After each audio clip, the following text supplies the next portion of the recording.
स्वाध्यायः परमः। Doctor Baba Saheb Ambedkar open university.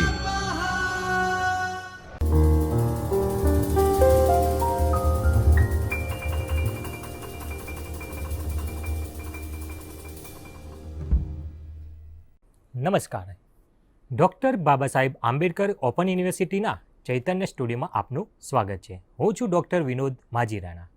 વિદ્યાર્થી મિત્રો, આપણે મુખ્ય વિષય સંસ્કૃતમાં જેમને પસંદગી કરી છે તેમને દ્વિતીય વર્ષમાં પેપર નંબર 5 એટલે કે જેનો કોડ છે 205 SKTM 205, તેમાં પેપરનું નામ છે અલંકારશાસ્ત્ર અને નાટ્ય સાહિત્ય, જેમાં વિભાગ 2 તેનું નામ છે ધનંજય વિરચિત 10 રૂપક પ્રકાશ 1, જેમાં એકમ 3ની અંદર આજે આપણે કારિકા નંબર 43 થી 48 એ જે પૂર્વાધ સુધી અવમર સંધિનું વર્ણન છે, ત્યારબાદ 55 સુધી કારિકાઓ આપણે વિગતે જોઈશું તેના અનુવાદ સહિત. જે વર્ણન છે જેમાં 43 નંબરની કારિકામાં કહેવામાં આવ્યું છે કે ક્રોધેનાવ મૃષેન્દ્રયત્ર વ્યસનાદ વા વિલોભાનાદ ગર્ભનિભિન્ન બીજાર્થ સો અવમર્ષ ઇતિ સ્મૃત. અર્થાત જેમાં અનુવાદ તપાસીએ કે યત્ર એટલે કે જ્યાં, ક્રોધેન એટલે કે ક્રોધ, વ્યસનાદ આપત્તિ, વિલોભનાદ વા એટલે કે જે લોભને કારણે, અવમૃષેત એટલે કે વિચાર કરવો પડે, અને ગર્ભ નિભિન્ન બીજાર્થ એટલે કે ગર્ભ સંધિમાં જે પ્રગટ થયેલું જે બીજ અર્થને પામે, શહ એટલે કે તેને, અવમર્ષ ઇતિ, અહીં અવમર્ષ ત્યારબાદ સ્મૃત એટલે કે કહેવાય છે. તો વિદ્યાર્થી મિત્રો, અહીં આ કારિકામાં અવમર્ષ સંધિનું લક્ષણ આપવામાં આવ્યું છે. આ અવમર્ષ સંધિ માટે વિમર્શન સંધિ એવો શબ્દ પ્રયોગ પણ પ્રચલિત છે. ગર્ભ સંધિમાં સ્પષ્ટ થયેલું બીજ એ અવમર્ષ સંધિમાં સફળતા તરફ આગળ વધે છે. ક્રોધ, આપત્તિ, પ્રલોભન વગેરે જેવા અપરાધોને કારણે ફલસિદ્ધિમાં વિઘ્ન આવતું જણાય છે. નાયક તે વિઘ્નોને દૂર કરવા કૃતનિશ્ચય બને છે. અહીં જે ફલ પ્રાપ્તિની બાબતમાં આપણું મન જે હાલક ડોલક જેવી સ્થિતિ ઊભી થાય છે, પણ નાયક તે વિઘ્નો દૂર કરવા નિશ્ચિત બને છે. અવમર્ષ સંધિના સ્વરૂપ અંગે નાટ્યાચાર્યોમાં ઘણા મતભેદો આપણને જોવા મળે છે. ત્યારબાદ જે અભિનવ ગુપ્તાચાર્ય આવા વિવિધ મતોને ટાંકે છે અને પોતાનો જે મત જણાવે છે કે વિમર્શ સંધિ એ સંદેહાત્મક છે, તેમ તેવું નોંધે છે. જ્યાં ફલદાયી થવા આવેલું બીજ એની પ્રગતિ ગુમાવે છે અને શત્રુના ગુસ્સાને કારણે એની જે મૂળ સ્થિતિમાં પાછું ફરે છે, તેને આપણે વિમર્શ સંધિ તરીકે ઓળખીએ છીએ. આચાર્ય વિશ્વનાથ વિમર્શ સંધિની સમજૂતી થોડીક જુદી જ રીતે પોતાના શબ્દોમાં આપે છે. તેમના મત અનુસાર જ્યાં ગર્ભ સંધિમાં નિક્ષિપ્ત થયેલું બીજ તે અધિક વિકાસ પામે છે અને સાપ કે અન્ય કારણસર નિષ્પન્ન થયેલા વિઘ્નોનો સામનો કરે છે, તે વિમર્શ સંધિ. તો અહીં જે નિયતાપ્તિ નામની જે કાર્યવસ્થા અને પ્રકરી નામની જે અર્થ પ્રકૃતિના સહયોગથી આ સંધિ બને છે, જેના 13 અંગો બતાવ્યા છે. ત્યારબાદ અહીં 44 નંબરની કારિકા જોઈએ તો તત્રાપવાદ સંફેટો વિદ્ર વદ્ર શક્તય દ્યુતિઃ સંજ્ઞક્ષલનમ વ્યવસાયો વિરોધનમ. અર્થાત ત્યારબાદ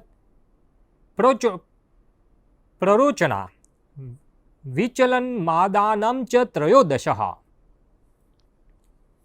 અનુવાદ જોઈએ તો તત્ર એટલે કે તેના અપવાદ સંફેટો, અપવાદ સંફેટ, વિદ્રવ દ્રવ શક્તય એટલે કે વિદ્રવ, દ્રવ અને શક્તિ, ધૃતિ એટલે કે ધૃતિ, પ્રસંગ એટલે કે પ્રસંગ, છલનમ એટલે કે જે છલ, વ્યવસાય એટલે કે વ્યવસાય, વિરોધનમ વિરોધન, પ્રરોચના, વિચલનમ એટલે કે વિચલન અને આનંદમ ચ એટલે કે આનંદ, એમ આ રીતે ત્રયોદશ એટલે કે 13 અંગો દર્શાવ્યા છે.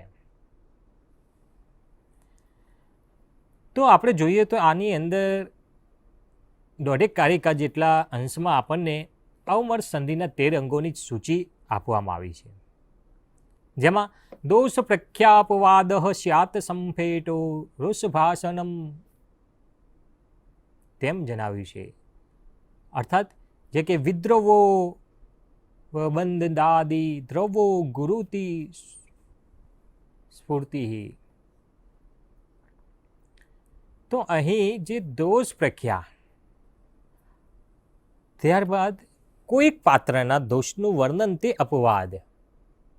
અપવાદ સ્યાત એટલે કે કહેવાય છે. રોષ ભાષણમ રોષ ભર્યું સંભાષણ તે સંપેટ એટલે સંફેટ કહેવાય છે. વધ બંધદાદી એટલે કે વધ કે બંધન વગેરેને વિદ્રવ વિદ્રવ કહે છે. ગુરુ તીર સ્કૃતિ વડીલોનો જે તિરસ્કાર તે દ્રવ છે. તો વિદ્યાર્થી મિત્રો, આ કારિકામાં પણ જે અવમર્ત સંધિના 4 અંગોનું લક્ષણ આપવામાં આવ્યું છે, જેમાં અપવાદ. તો અપવાદ કોને કહીશું?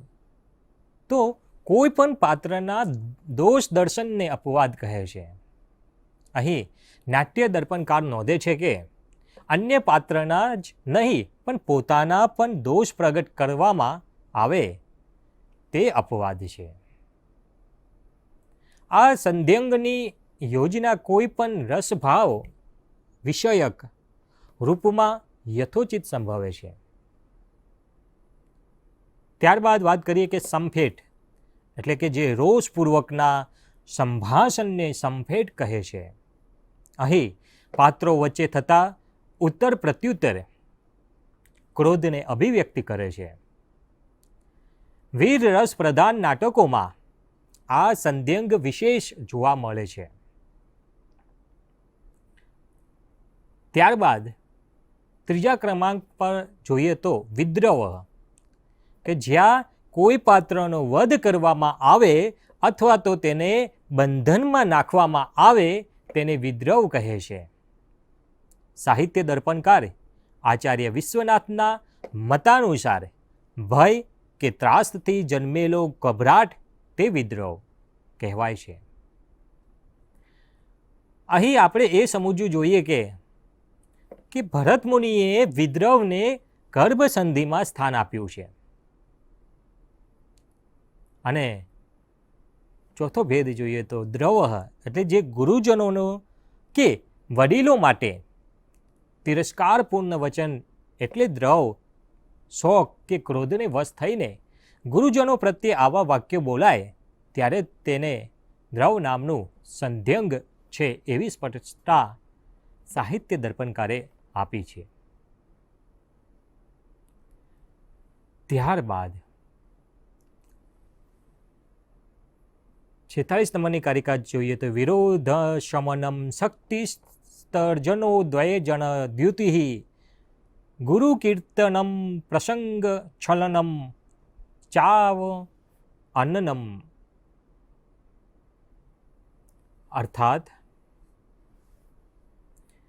વિરોધ શમનમ એટલે કે વિરોધ શમન એટલે શક્તિ શક્તિ, તર્જનનો દ્વેજને કોઈ પાત્રને ઠપકો આપવો કે ઉદ્વેગ પમાડવો તે દ્યુતિ તે દ્યુતિ છે. ગુરુ કીર્તિનમ એટલે કે જે આપણા વડીલજનોના ગુણોનું કીર્તન કરવું તે પ્રસંગ છે. અવમાનમ, એક પાત્ર બીજા પાત્રનું અપમાન કરે તેને આપણે અવમાનમ કહીએ છીએ. છલનમ ચ, છલન છે. તો વિદ્યાર્થી મિત્રો, આ કારિકામાં અવમર્શ સંધિના 4 અંગો દર્શાવ્યા છે. જે પ્રથમ છે શક્તિ, છલન, પ્રસંગ અને છલનના જે લક્ષણ આપ્યા છે તેમાં આપણે જોઈએ તો શક્તિ એટલે કે પાત્રો વચ્ચે રહેલા વિરોધ કે વિરોધી ભાવનું શમન થવું તે શક્તિ કહેવાય છે. બુદ્ધિ કે વૈભવ વગેરેના બળે ક્રોધી વ્યક્તિના વિરોધને શાંત કરવામાં આવે છે. ત્યારબાદ જોઈએ કે ધ્યુતિ. તો ધ્યુતિ તે કોઈ પાત્રને મહેનાટોણા મારવા કે ધમકાવીને ઠપકો આપવો અને ઉદ્વેગ પમાડવો તેને આપણે ધ્યુતિ તરીકે ઓળખીએ છીએ. ધ્યુતિ નામના આ સંધ્વંગમાં ધમકી, ઠપકો, ઉદ્વેગ, ભર્ત્સના, તિરસ્કાર, અપમાન આ બધું જ સમાઈ જાય છે. જ્યારે વીર રસ પ્રધાન નાટકોમાં આ સંધ્યમ વર્ગનું જે વિશેષ મહત્વ રહેલું છે. ત્યારબાદ પ્રસંગ. તો જે ગુરુજનો કે વડીલોના ગુણોના કથનને પ્રસંગ કહેવામાં આવે છે. અને પછી છલન એટલે કે એક પાત્ર બીજા પાત્રનું અપમાન કરે ત્યાં છલન અહીં સંધ્યંગ બને છે, એટલે કે સંધિનું અંગ બને છે. ભરત મુનિના નાટ્યશાસ્ત્રમાં છલન એ સંધ્યંગના સ્થાને છાદન જોવા મળે છે. છાદનમાં અપમાન કે કલંકને દૂર કરવામાં આવે જ છે. ત્યારબાદ 47 નંબરની કારિકા જોઈએ તો વ્યવસાય સ્વશક્તુ યુક્તિ સંરબ્ધાનામ વિરોધનમ સિદ્ધા મંત્ર ન તો ભાવિ દર્શિકા સ્યાત પરોચના. અર્થાત તેનો અનુવાદ આ પ્રમાણે થશે કે જે સ્વશક્તિયુક્તિ એટલે કે પોતાની શક્તિને લગતી ઉક્તિ તે વ્યવસાય કહેવાય છે. સંરબ્ધાનામ એટલે કે જે ગુસ્સે થયેલા વ્યક્તિની સ્વશક્તિ અંગેની ઉક્તિ તે વિરોધન છે. સિદ્ધામાંતન્ત એટલે કે સિદ્ધ પુરુષોના વચનોના આધારે ભાવિ દર્શિકા ભવિષ્યને જે દર્શાવનારી ઘટનાનું કથન તે પ્રરોચના સ્યાત એટલે કે તેને પ્રરોચના કહે છે. વિકથના આત્મપ્રશંસા તે વિચલન છે. કાર્ય સંગ્રહ એટલે કે કાર્યોને એકત્રિત કરવા તે આદાન છે. તો વિદ્યાર્થી મિત્રો, આ કારિકામાં આપણને જે કારિકાના અંશમાં અવમર સંધિના જે વ્યવસાય, વિરોધન, પ્રરોચના, વિચલન અને આદાન એમ કુલ 5 અંગોની આપણને એની પરિભાષા આપવામાં આવી છે. તો આપણે જોઈએ તો કે વ્યવસાય કોઈ પાત્ર પોતાની શક્તિ વિશેનું જે કથન કરે તેને વ્યવસાય કહે છે. અહીં પાત્ર પોતાનું સામર્થ્ય દર્શાવે છે. ત્યારબાદ જોઈએ તો વિરોધન. તો તેમાં ક્રોધે ભરાયેલા જે પાત્રો એ પોતાની શક્તિનું કથન કરે તેને વિરોધન કહે છે. ત્યાર પછી આપણે જોઈએ પ્રરોચના. અર્થાત કોઈ સિદ્ધ પુરુષના વચનોથી જે ભાવિ ઘટનાઓનું સંકેત થાય તેને પ્રરોચના કહેવાય છે. બીજા શબ્દોમાં કહીએ તો ભવિષ્યમાં જે બનનારી ઘટનાની સૂચના એ પૂર્વમાં જ આપવામાં આવે તેને પ્રરોચના કહે છે. વિચલન. તો વિચલનમાં કોઈ પાત્રની આત્મશ્લાઘાની ક્રિયાને વિચલન કહેવાય છે. અને હવે જોઈએ આદાન, એટલે કે જ્યારે નાટ્યકાર પોતાની જે નાટ્યકૃતિને સમાપ્ત કરવાની ઈચ્છાથી જે કથા વસ્તુને સમેટી લેવા માંડે તેને આપણે આદાન કહેવાય છે. હવે પછીની જે કારિકા આપણે જોવા જઈએ, કારિકા નંબર 48 થી 55, તે ઉત્તરાર્ધ સુધીમાં પાંચમી નાટ્ય સંધિનું એટલે કે નિર્વહન સંધિનું નિરૂપણ થયું છે. તો તેમાં જોઈએ તો બીજવંતો મુખાદયર્થા વિપ્રકીર્ણા યથાયથમ એકાર્થ્યમ ઉપનિયંતે યત્ર નિવહનમ હિ તત. અર્થાત અનુવાદ જોઈએ તે બીજવંત એટલે કથાનકના બીજથી યુક્ત અને યથાયથમ યથા સ્થાને મુખ્યાદ યર્થા એટલે મુખ વગેરે સંધિઓમાં વિપ્રકીર્ણા એટલે કે વિખરાયેલા અર્થોને યત્ર એટલે કે જ્યાં એકાર્થ્યમ એક અર્થ કે પ્રયોજન સાથે ઉપનિયંતે જોડી દેવામાં આવે છે તતહિ તેને જ નિર્વહનમ એટલે કે નિર્વહન સંધિ કહેવામાં આવે છે. તો વિદ્યાર્થી મિત્રો, આ કારિકામાં આપણે જોઈએ તો તેમાં નિર્વહન સંધિનું લક્ષણ આપવામાં આવ્યું છે,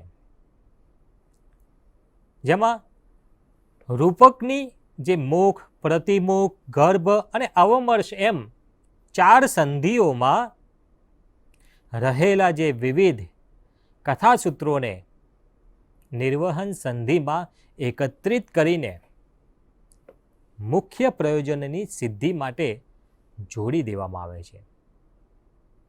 તો વિદ્યાર્થી મિત્રો, આ સંધિ નાટકની અંતિમ સંધિ હોય તેમાં નાયકને ફળની પ્રાપ્તિ થાય છે એમ કહેવાય છે. નિર્વહન સંધિમાં કાર્ય નામની અર્થ પ્રકૃતિ અને ફલાગમન નામની જે અવસ્થાનો આપણને સમન્વય થાય છે. નિર્વહન સંધિમાં 14 અંગો હોય છે, જેમાં સંધિ વિબોધો ગ્રંથનમ નિર્ણય પરિભાષણમ પ્રસાદાનંદ સમયા કૃતિભાષપગુહના પૂર્વભાવોપસંહારો પ્રશસ્તિશ્ચ 14.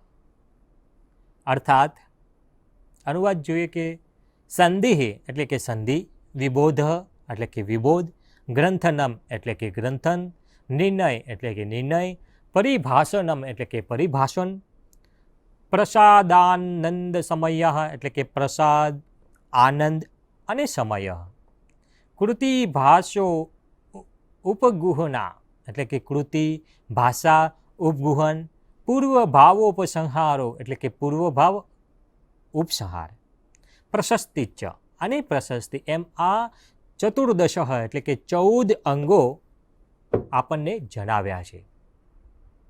તો વિદ્યાર્થી મિત્રો, અહીં નિર્વહન એ રૂપકની અંતિમ સંધિ છે. તેમાં 14 સંધ્યંગો છે, તેની યાદી આપણે આ કારિકામાં પ્રાપ્ત થાય છે. ત્યારબાદ સંધિ બીજોપવિવોધ કાર્ય માર્ગેણમ ગ્રંથનમ તદુપક્ષેપો ન્યુભૂતાખ્યામ તુ નિર્ણય. અર્થાત બીજો ઉપગમમ એટલે કે જે બીજની પુનઃ પ્રાપ્તિને સંધિ કહેવાય છે. કાર્ય માર્ગનમ એટલે કે કાર્યની શોધને વિબોધ કહેવાય છે. તદુપક્ષેપ એટલે કે તે કાર્યના ઉપસંહારને ગ્રંથનમ ગ્રંથ કહેવાય છે. અનુભૂતાખ્યાતુ એટલે કે પોતાના જે અનુભવનું કથન કરવું તે નિર્ણય છે. તો વિદ્યાર્થી મિત્રો, આ કારિકામાં જે નિર્વહન સંધિના 4 અંગો,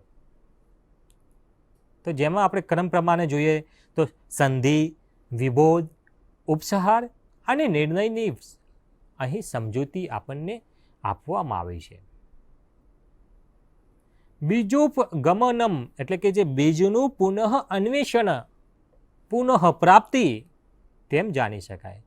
કાર્ય માર્ગનમ એટલે કે કાર્યની શોધ, તદુપક્ષેપ એટલે કે તેનો ઉપસહાર, અનુભૂતાખ્યા જે સ્વાનુભવનું જે કથન, સંધિ તો મુખ સંધિમાં જે આવેલા કથા વસ્તુ રૂપ બીજનું અહીં ફરીથી અન્વેષણ કરવામાં આવે છે. આમ રૂપકના આદિ અને અંત વચ્ચે સંબંધ સ્થાપિત થાય છે. વિબોધ એટલે કે નાયકની પોતાની જે કાર્ય માટેની જે શોધને વિબોધ કહે છે.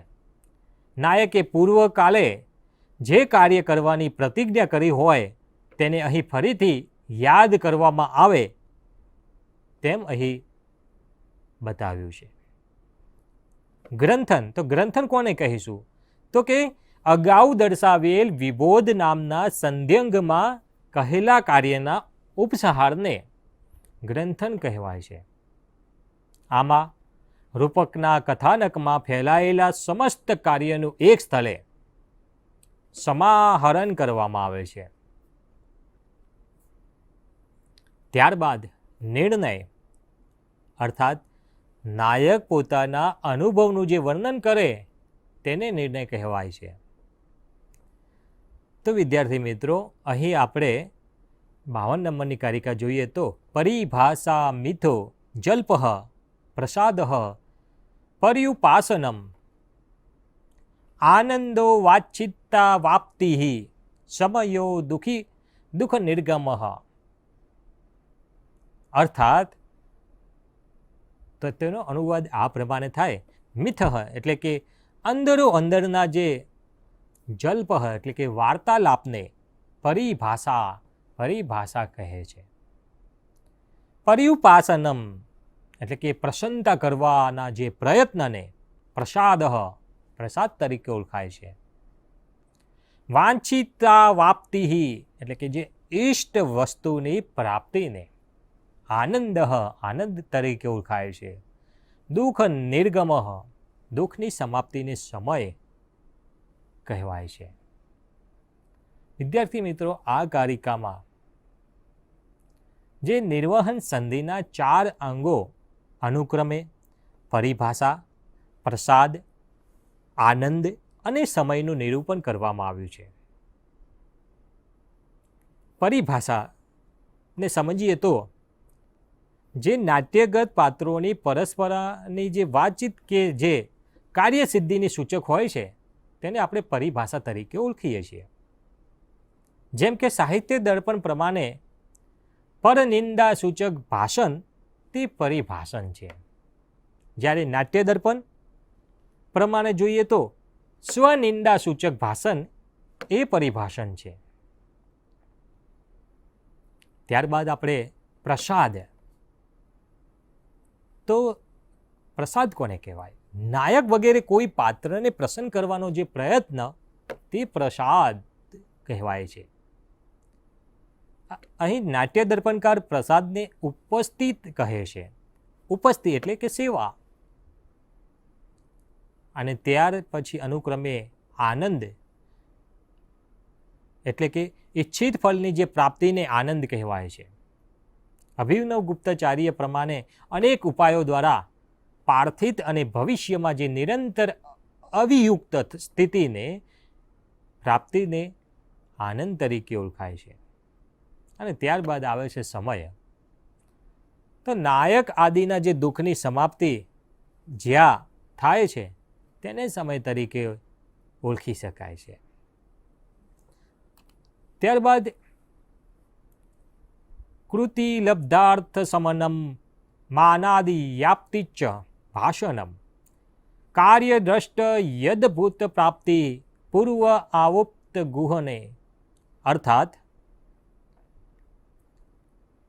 અનુવાદ તરીકે જોઈએ તો લબ્ધાર્થ સમનમ એટલે કે પ્રયોજનની જે પ્રાપ્તિ થતાં મળતી શાંતિને કૃતિ કહે છે.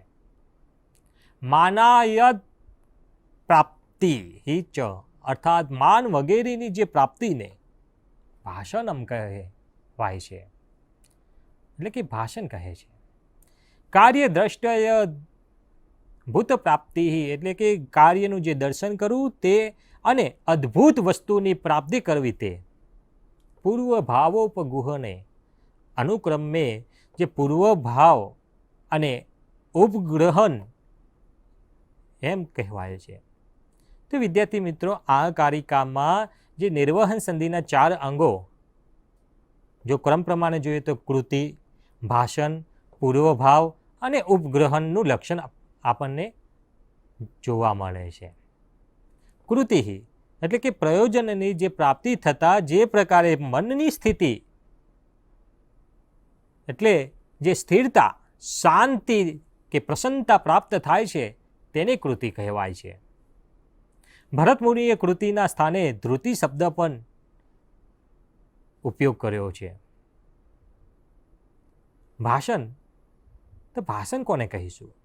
તો કે પ્રતિષ્ઠા, માન, યશ વગેરે સૂચવનારા વચનોને ભાષણ તરીકે ઓળખવામાં આવે છે. ત્યારબાદ પૂર્વભાવ એટલે કે કાર્યને નિહાળવું કે તેનું દર્શન કરવું એટલે પૂર્વભાવ. જેમ કે ભરત મુનિ અહીં પૂર્વ વાક્ય એવું નામ સ્વીકારે છે. અને અંતે આપણે જોઈએ તો ઉપગૃહન એટલે કે જ્યારે નાયક વગેરેને કોઈ અદ્ભુત વસ્તુની પ્રાપ્તિ થાય તેને ઉપગૃહન તરીકે ઓળખીએ છીએ. જ્યારે નાટ્ય દર્પણમાં ઉપગૃહનના બદલે પરિગૃહન શબ્દનો પણ પ્રયોગ આપણને જોવા મળે છે.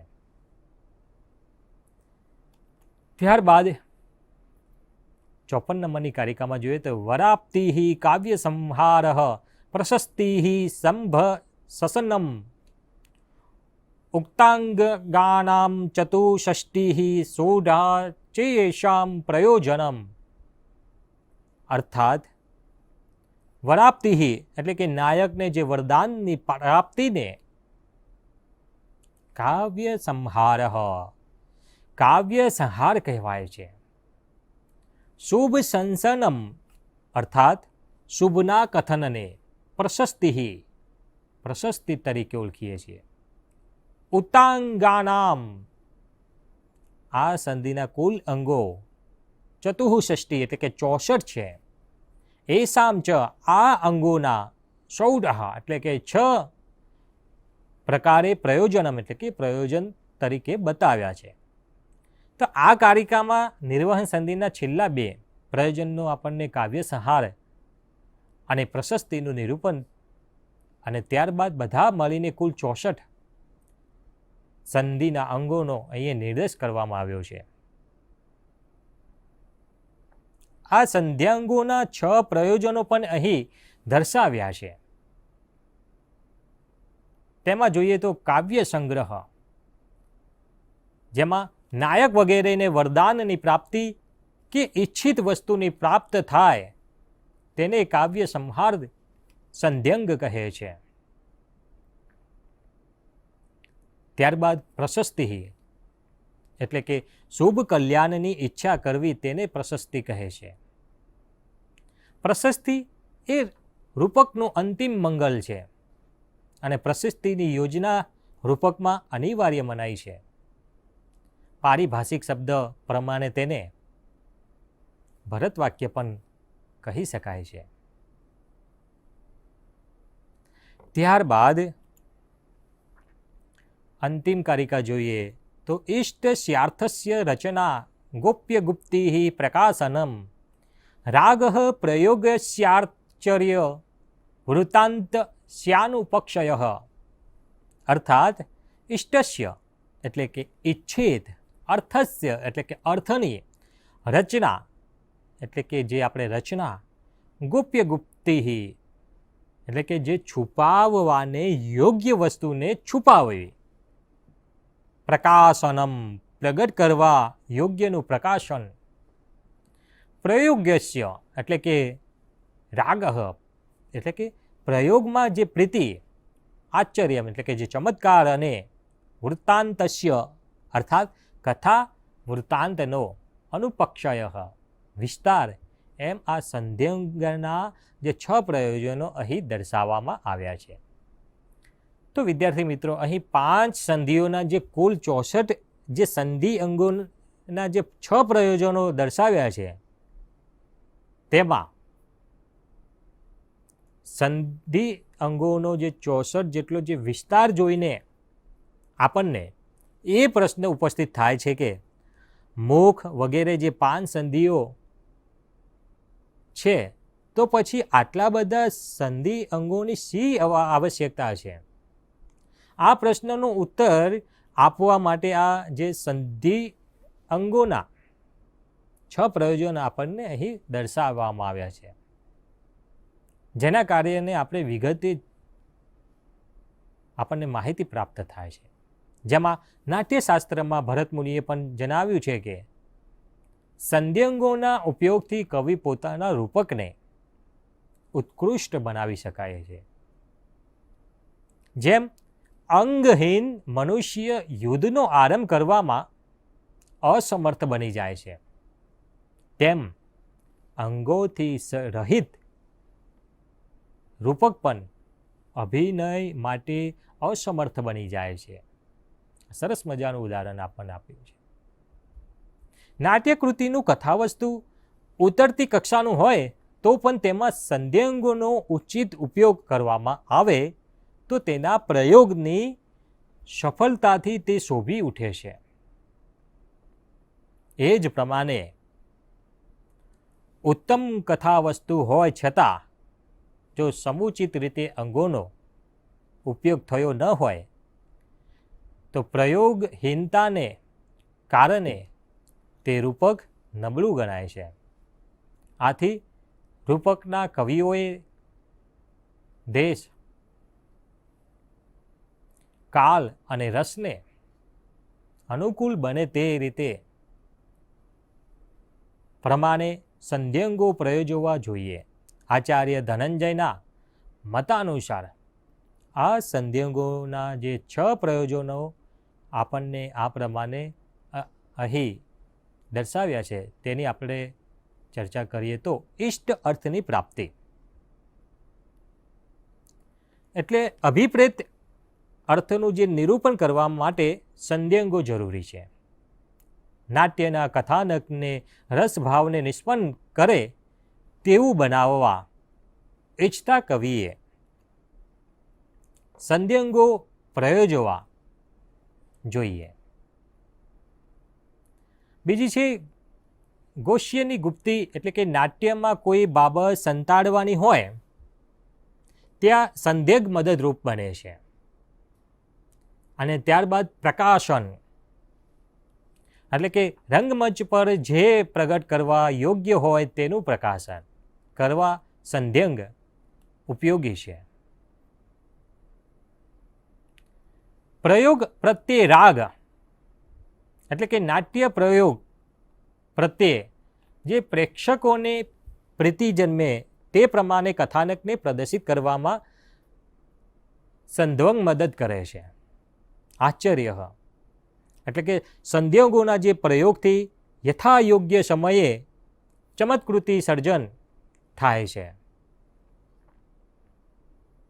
ત્યારબાદ વૃત્તાંતનો, એટલે કે અનુપક્ષય,